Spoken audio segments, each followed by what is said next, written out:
So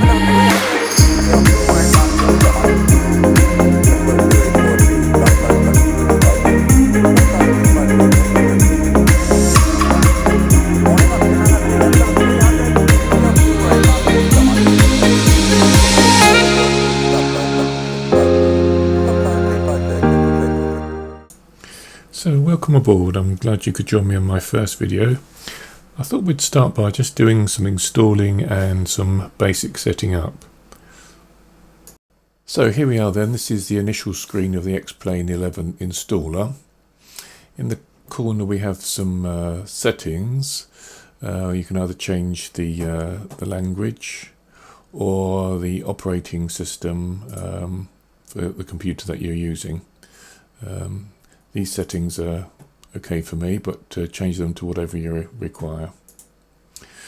We're then given two options: either download a free demo of X-Plane 11, which I believe limits you to how much time you can use it, just to give you a chance to try it out, or download the purchased product.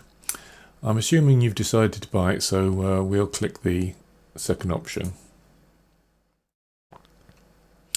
Now we're asked to enter our product key or insert the DVD if that's the method that you're using, and so we'll do that now. So I entered my product key and tick the box at the bottom authorizing them to access my IP address. So here you can decide where you would like X-Plane to be downloaded to on your computer. It looks like the default position is desktop, whereas I want mine to go to a drive I've got specifically for this job. So I'm going to search my system and put it on there. So just click on the change destination, find your PC, and see if we can find the drive I want it on. There we are, X-Plane setup, and click OK. And now we just click continue.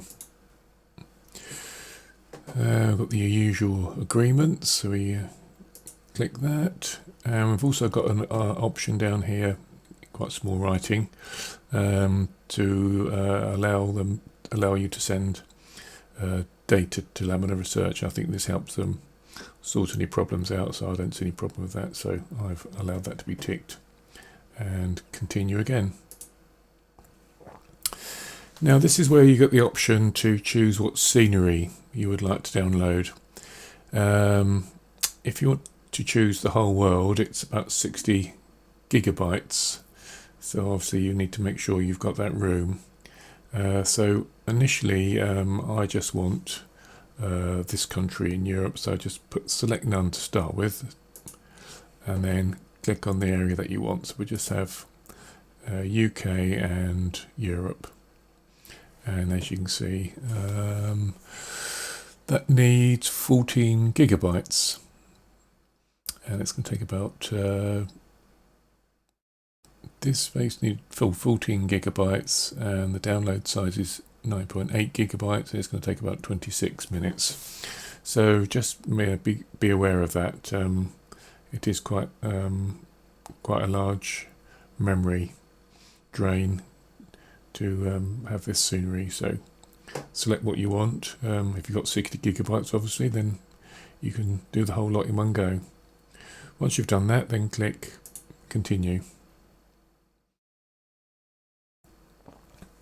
So now it's starting to download, and so what we'll do now is I'll skip forward.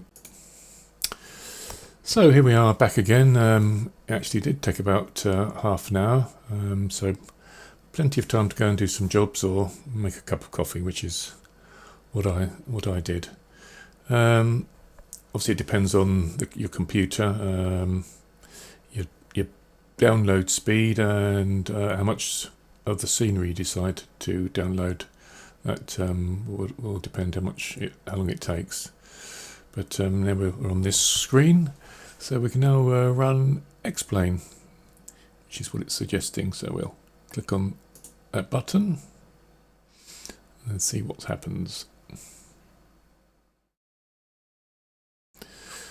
So it's coming on straight away and telling us there's an update, which is very good. So I think we'll update and carry on. So again, it looks like this is going to take a little time, so we'll come back to when this is finished. So now the update's finished. We're now onto the front page of Explain after you've started up. We've got quite a few options here. One of them you might be interested in is something called Flight School. If you want to brush up on your basic flying before we get into the 737, then this would be quite an idea. And also, if you're new to Explain, perhaps it might give you a chance to get used to it before we get into something a little bit more advanced. But we're going to have a go at the 737-800. So what I'm going to do is now press a new flight,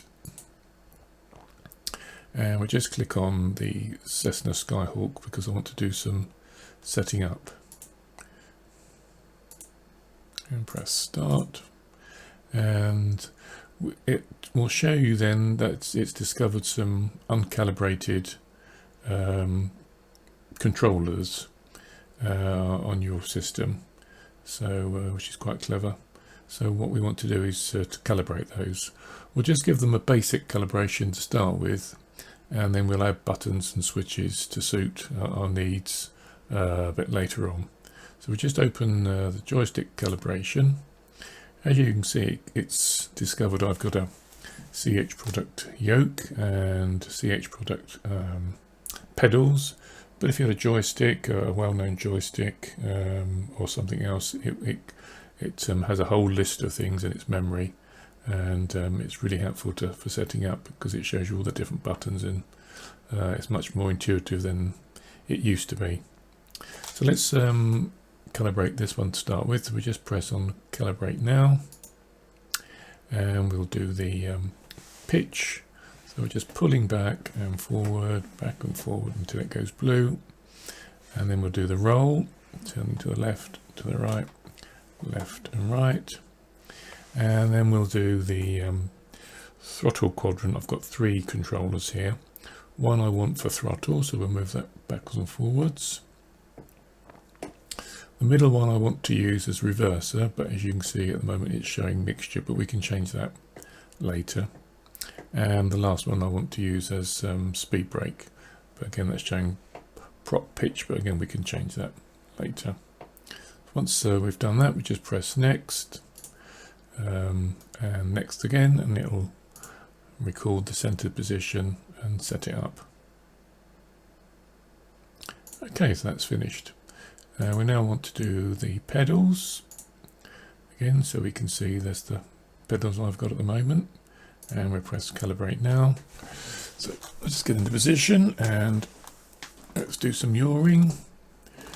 Left and right, and then right toe brake on and off to the end of its travel and back, and the left toe brake again to the end of its travel and back. And when you're finished, press next, leave it in the center, and it'll store it.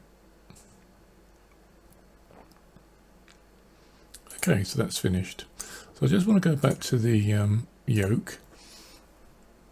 And I was saying that my throttle I'm happy with, but the one in the middle, I want that to be reverser.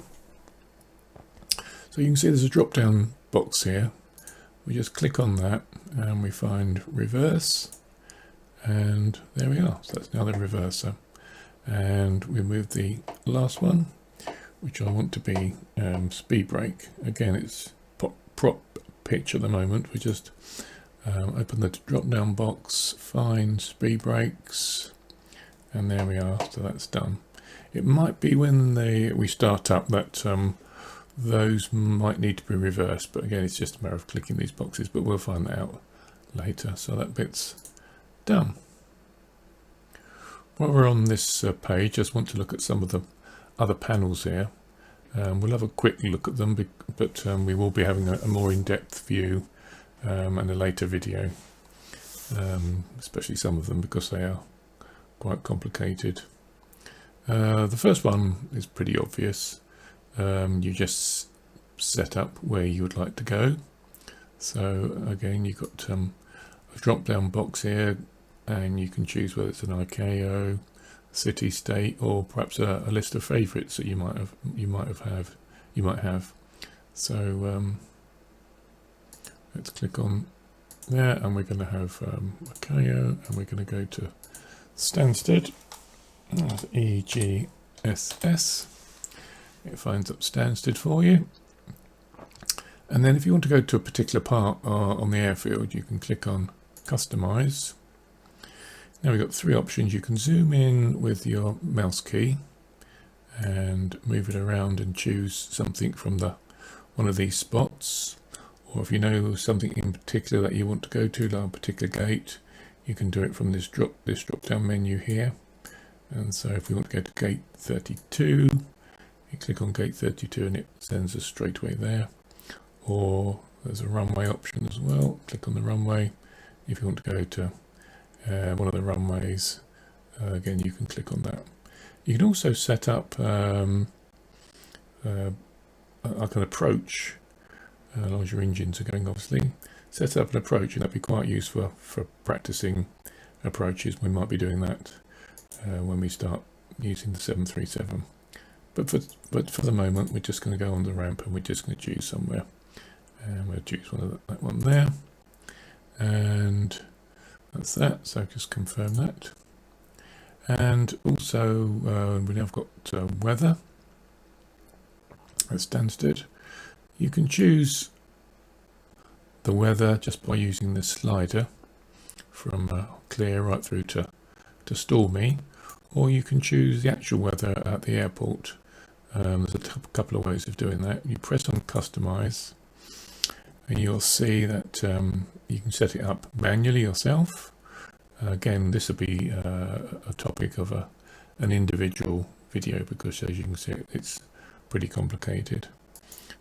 Or you can just click on Match Real World Conditions, and it contacts, I think it's somewhere in America, and downloads the original weather, the actual weather. Or you can download from a custom METAR as a file. Again, but we'll look into that more when we look at this page. But for the moment, we just click on real world conditions, and we press done. And it's showing us it's stormy at the moment. And the bottom panel is time. Again, so you can choose any time in the 24 hours, or you can click on Customize, set up a day and time, hour that you want, or click on Track Real World Date and Time, and it will put it to the date and time wherever you are in the world. And it's 8:05 here in the evening. So that's just an overview of those three panels, and again we'll be looking at those in a little bit more depth later on. So when we were looking at the weather screen, I mentioned METARs, and I'm aware perhaps some people are not aware what METARs are. So I thought what would be a good thing next time would be to look at some METARs, decipher them, and use them to set up some weather on that screen. We'd have a go at a couple, and that way we would learn METARs and how to be familiar with that screen at the same time. So if you'd be interested in that, then I'm hoping to see you next time.